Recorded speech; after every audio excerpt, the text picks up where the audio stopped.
Microsoft ने पाकिस्तान को एक बड़ा डिजिटल झटका दिया है। दुनिया की दिग्गज टेक कंपनी ने पाकिस्तान में अपने सारे ऑपरेशन बंद कर दिए। उसके बाद पहले से ही कंगाली की मार झेल रहे पाकिस्तान पर मुसीबतों का पहाड़ टूट गया है। लेकिन माइक्रोसॉफ्ट को यह फैसला क्यों लेना पड़ा, इस रिपोर्ट में देखिए।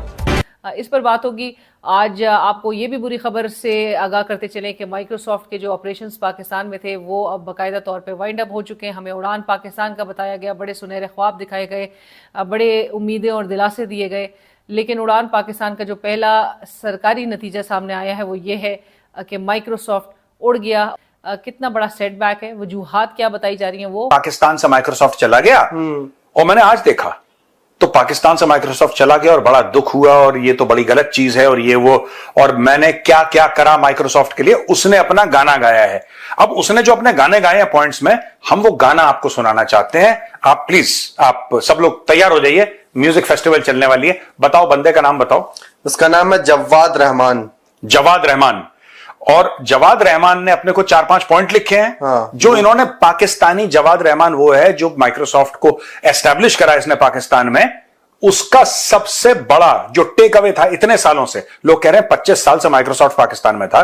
पता नहीं है किसके लिए वो बना रहे होंगे कि सॉफ्टवेयर बनाओ के बटन दबाते ही। ये इसका पहला पॉइंट क्या था, ये देखो, इसका हाईलाइट है माइक्रोसॉफ्ट पाकिस्तान। हाइलाइट्स में उसने लिखा हुआ है, orchestrating Bill Gates first call with president Musharraf and multiple meetings which followed thereafter. देखो एक मिनट, इसका सबसे बड़ा करिश्मा 25 साल में ये नहीं है कि इन्होंने कोई नई सॉफ्टवेयर बनाई, कि प्रोडक्ट बनाया। सबसे बड़ी बात कि भैया बिल गेट्स से परवेज मुशर्रफ का एक टेलीफोन कॉल करवाया। ये नंबर 1 है। ये नंबर 1 ये बंदा है जो जवाद है, जो कहता है कि मैं माइक्रोसॉफ्ट को मैंने पाकिस्तान में एस्टैब्लिश करा। नहीं हमें सूरत हाल नजर आई तो हमने मजीद पोलराइजेशन इस मुल्क में देखी, एक पॉलिटिकल डिवाइड देखा हमने, और वो डिविजन्स अब इतनी डीप हो चुकी हैं कि उससे मुल्क आगे नहीं बढ़ा। और उसका खमियाजा हम कैसे उठा रहे हैं?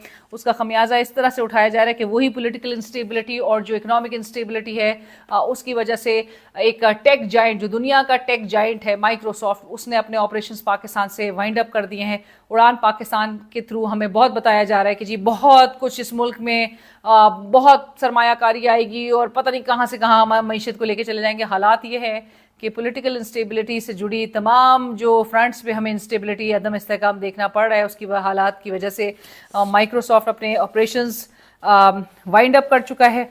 और वाइंड अप करने की वजूहात में इकोनॉमिक इंस्टेबिलिटी है, पाकिस्तान की जो वर्सनिंग इकोनॉमिक कंडीशंस है वो बताई जाती है, including regulatory unpredictability and declining investor confidence. जाहिर है जब अगर इस्तेहकाम नहीं होगा एक मुल्क में तो इन्वेस्टर्स भी वो कॉन्फिडेंस के साथ यहाँ पर आके नहीं इन्वेस्ट करना चाहेंगे अपनी सरमायाकारी। कभी भी एक ऐसे मुल्क में जो इंस्टेबिलिटी के शिकार हो, उधर वहाँ पर अपनी सरमायाकारी नहीं झोंकेंगे, वहाँ पर नहीं डालेंगे, क्योंकि उनको रिस्क होगा हमेशा से।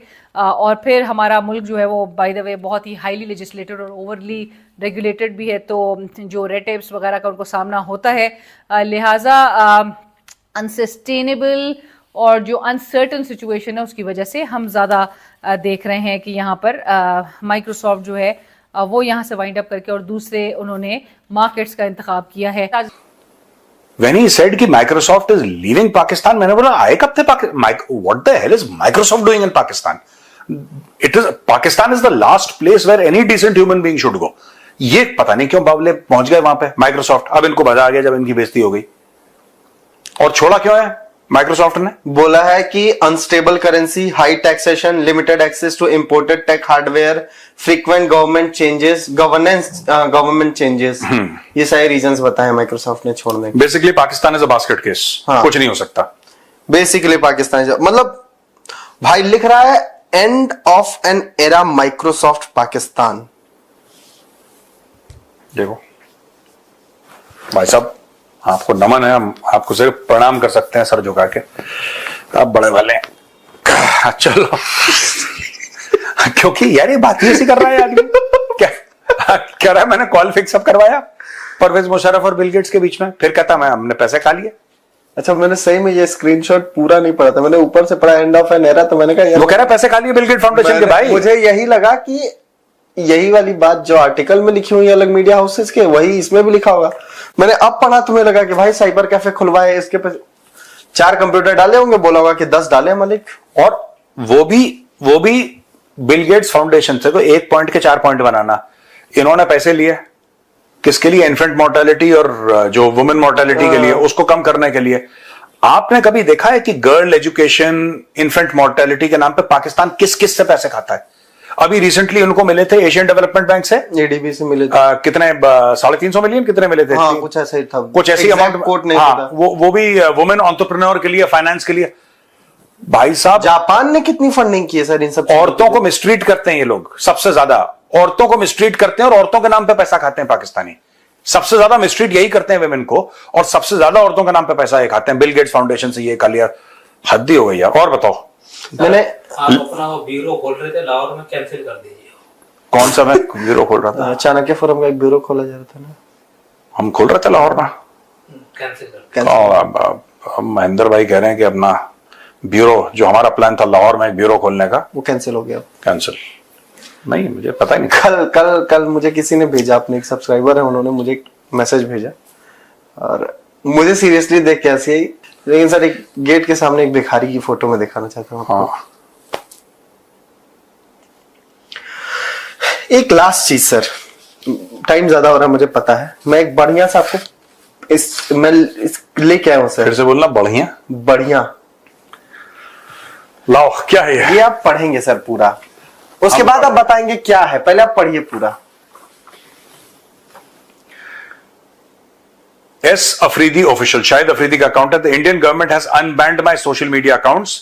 They must have realized that the Pahalgam attack was an insider job. Here is some advice to the Indian government. The only way to solve the Kashmir issue is for India to give Kashmir to Pakistan. Narendra Modi, spineless person, don't behave like a kid. First banning accounts, now unbanning them. Pakistan zindabad. ये हुआ, ये जितने अफरीदी को जरा सुअर की बिरयानी भेजना जरा. भेज देंगे। हाँ, मैं तो पक्का इसको पर्सनली भेजूंगा अपने इंस्टाग्राम से। सुअर की बिरयानी भेजो अफरीदी को। नहीं, अब तो नहीं भेज। हैशटैग चलाओ। क्यों? इंस्टाग्राम पे। अरे वही तो न्यूज है सर मेरी। क्या? आपने पढ़ लिया? बहुत खुश हुए पाकिस्तानी इसे, यूट्यूबर्स, सोशल मीडिया, कहाँ हमारे 2,000 लाइक आ रहे थे, फिर आएंगे 21,000 25,000 लाइक आ सकते हैं। वर्तमान में टेक्निकल ग्लिच से ये सारे अकाउंट अनबैन हो गए थे, इनको बैन ही रहना है हमेशा। फिर से बैन। अच्छा, ही सच अ पिग। ये ऐसा बंदा है, फेल्ड क्रिकेटर, फेल्ड क्रिकेटर, आंख बंद करके लप्पा मारा, छक्का लग गया। ठीक है, टीटीपी वालों, तुम्हें पता है ना कहां रहता है? जरा इसको एक बार I love you too Shahid Afridi बोलकर आना जरा।